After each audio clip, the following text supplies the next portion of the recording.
प्रसाद जी के परिचय के बारे में पढ़ेंगे, उनका साहित्यिक परिचय। जयशंकर प्रसाद आधुनिक हिंदी साहित्य में छायावादी काव्य के प्रवर्तक माने जाते हैं। वे एक बहुमुखी प्रतिभा संपन्न साहित्यकार थे। उन्होंने कहानी, नाटक, काव्य, उपन्यास आदि लिखकर हिंदी साहित्य को समृद्ध किया। आधुनिक काल के कवियों में उनका स्थान सर्वोच्च रहा है। काशी के गोवर्धन सराय नामक मोहल्ले में सोनी साहू के घर संवत 1946 में हिंदी साहित्य के यशस्वी कलाकार जयशंकर प्रसाद का जन्म हुआ था। इनके पिता एक धनी, प्रतिष्ठित, संपन्न परिवार से संबंधित थे।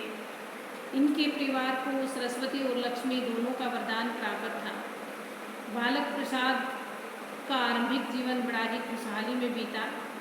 आरंभ में इनको व्यायाम करने का बड़ा ही शौक था। अच्छा भोजन करते थे, अच्छे वस्त्र पहनते थे। इनका शरीर बहुत सुंदर और मुखमंडल तेजस्वी था। प्रतिदिन व्यायाम करना और घुड़सवारी करना इनको बहुत अच्छा लगता था। बालक प्रसाद की आरंभिक शिक्षा घर पर हुई।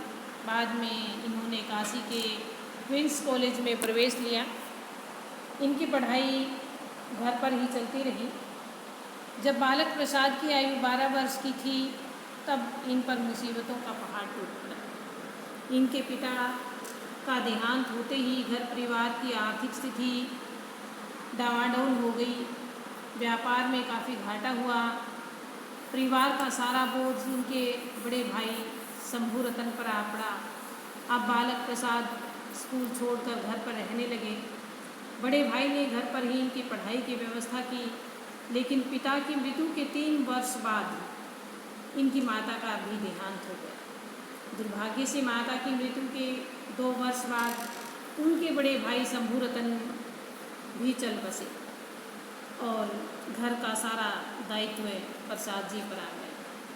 प्रसाद जी ने घर पर रहकर योग्य विद्वान अध्यापकों से हिंदी, उर्दू, संस्कृत, फारसी आदि भाषाओं का ज्ञान प्राप्त किया। संस्कृत भाषा में इनकी अत्यधिक रुचि थी। संस्कृत विद्वान श्री दीनबंधु ब्रह्मचारी ने प्रसाद को संस्कृत साहित्य, वेद, पुराण, उपनिषद, स्मृति ग्रंथ आदि का गहन अध्ययन कराया। लेकिन फिर भी प्रसाद जी को अपने जीवन में लंबे संघर्षों का सामना करना पड़ा। बड़े भाई की मृत्यु के पश्चात संपूर्ण परिवार ऋण के बोझ तले दब गया।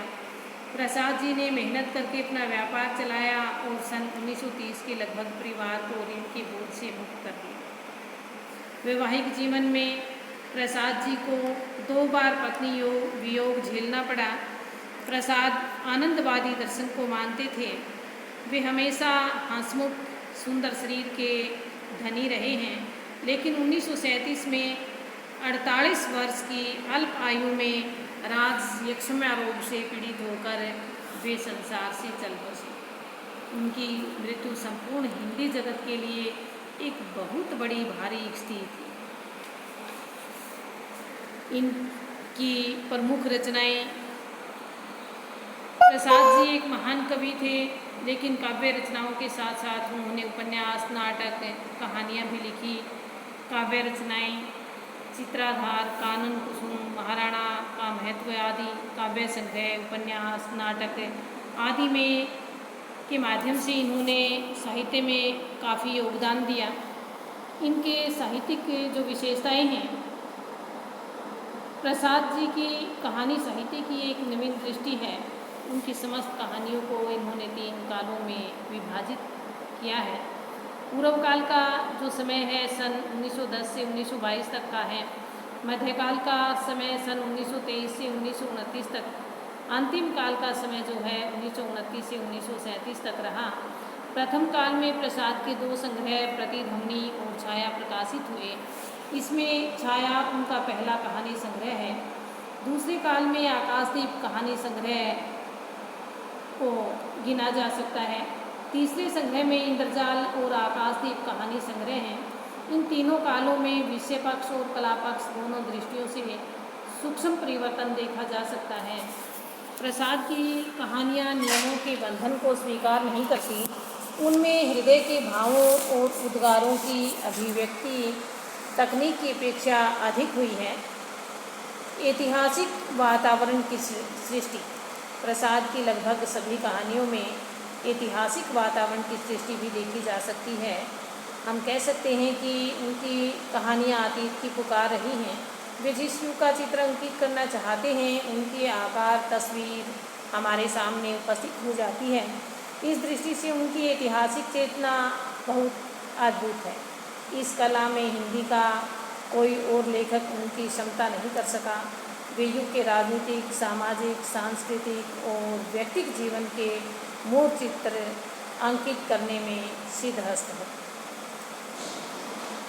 उदाहरण के रूप में पुरस्कार कहानी में राज परिवार का जो ऐश्वर्यमय जीवन चित्रित किया गया है, वह यथार्थ के साथ साथ स्वाभाविक भी है। अंतर्द्वंद्वग्रस्त पात्रों का चित्रण।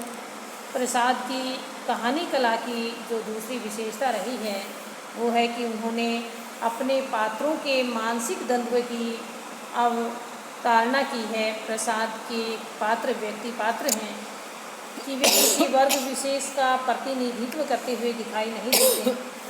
उनके पात्रों को असंख्य मानसिक द्वंद्वों से गुजरना पड़ता है। पाप पुण्य, सुख दुख, राग विराग आदि आंतरिक मनोवृत्तियाँ इन पात्रों को पीड़ित करती हुई सी दिखाई देती हैं, लेकिन ये सभी पात्र आदर्शवादी हैं, यथार्थवादी नहीं हैं। उदाहरण के रूप में आकाशदीप कहानी की जो चंपा है, अंतर्द्वंद्व से आक्रांत होने के कारण कर्तव्य और प्रेम के बीच आंदोलित होती रहती है। यही स्थिति पुरस्कार कहानी की मधुलिका की है। वह भी कर्तव्य और प्रेम के संघर्ष में से गुजरती हुई दिखाई देती है। प्रसाद के नाटकों और उपन्यासों में अंतर्द्वंद्व की यह स्थिति देखी जा सकती है। वर्णनात्मकता। प्रसाद जी ने अपनी कहानियों में प्राय वर्णनात्मकता का भी सहारा लिया है। वे युगानुरूप प्रकृति, नगर, ग्राम आदि का बड़ा ही प्रभावशाली चित्रण करते दिखाई देते हैं। ऐसा करके वे कहानी के कथानक के लिए अनुकूल वातावरण का निर्माण करते हैं। देश काल अथवा वातावरण की दृष्टि से उनकी कहानियाँ विशेष महत्व रखती हैं। पुरस्कार कहानी से देश काल का एक चित्र दृष्टव्य है, यानी कि आद्रा नक्षत्र, आकाश में काले काले बादलों की घुमट जिसमें देवदुंदुभी का गंभीर घोष, प्राची के एक निरभ भर कोने में स्वर्णपूष झांकने लगा था, देखने लगा महाराज की सवारी। वह हर्ष और उत्साह का समुद्र हिलोरे भरता हुआ आगे बढ़ने लगा। तो ये इस प्रकार से प्रसाद जी ने वर्णनात्मकता का अपनी कहानियों में समन्वय किया है। सांस्कृतिक चेतना का उद्घाटन। प्रसाद जी ने अपनी कहानियों में स्थायी समस्याओं का समावेश नहीं किया और न ही वे रोटी की समस्या पर चिंतन करते हैं। इसका अभिप्राय है कि प्रसाद जी ने अपने युगों की समस्याओं के प्रति उदासीन थे। उन्होंने राष्ट्रीय और सांस्कृतिक समस्याओं को अपनी कहानियों का आधार बनाया। वे प्राय गौरव का गान करते हुए दिखाई देते हैं। उन्होंने राजा, महाराजे, रानियों, राजकुमारों, राजकुमारियों का अपनी कहानियों में अधिक वर्णन किया है, लेकिन इसके साथ साथ उन्होंने निम्न वर्ग के पात्रों को भी अपनी कहानियों में महत्वपूर्ण स्थान दिया है।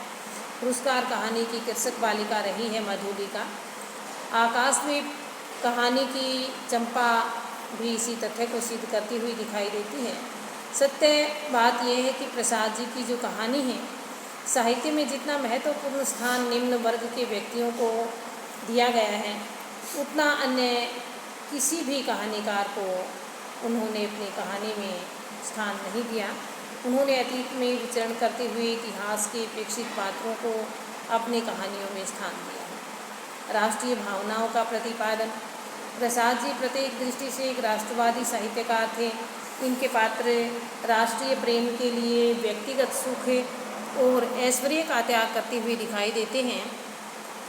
उदाहरण के रूप में पुरस्कार कहानी मधुलिका राष्ट्र प्रेम के कारण अपने व्यक्तिगत प्रेम का त्याग करती दिखाई देती है, और लगभग यही स्थिति गुंडा कहानी में भी जयशंकर प्रसाद के द्वारा दिखाई गई है। आकाशदीप की चंपा भी स्थानीय लोगों की सेवा का व्रत लेती है और अपने व्यक्तिगत प्रेम का त्याग कर देती है।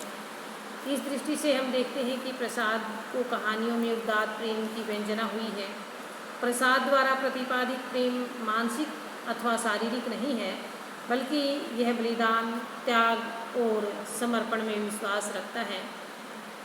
इस प्रकार हम देखते हैं कि प्रसाद के नायक यदि वीर और उत्साही हैं तो उनकी वीरता और उत्साह राष्ट्र के लिए है।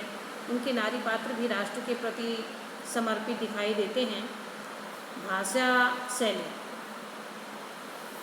कवि होने के कारण प्रसाद जी ने संस्कृत निष्ठ जो तत्सम प्रधान हिंदी भाषा है उसका प्रयोग अपने साहित्य में किया है, लेकिन यह भाषा सहज, सरल और प्रभावमयी भी रही है। उनकी भाषा के बारे में प्रोफेसर वासुदेव ने भी कहा है कि उनकी भाषा के दो रूप हैं, व्यवहारिक और संस्कृत प्रधान। व्यवहारिक भाषा का प्रयोग उपन्यासों में अधिक हुआ है, संस्कृत प्रधान भाषा का कहानी और नाटकों में।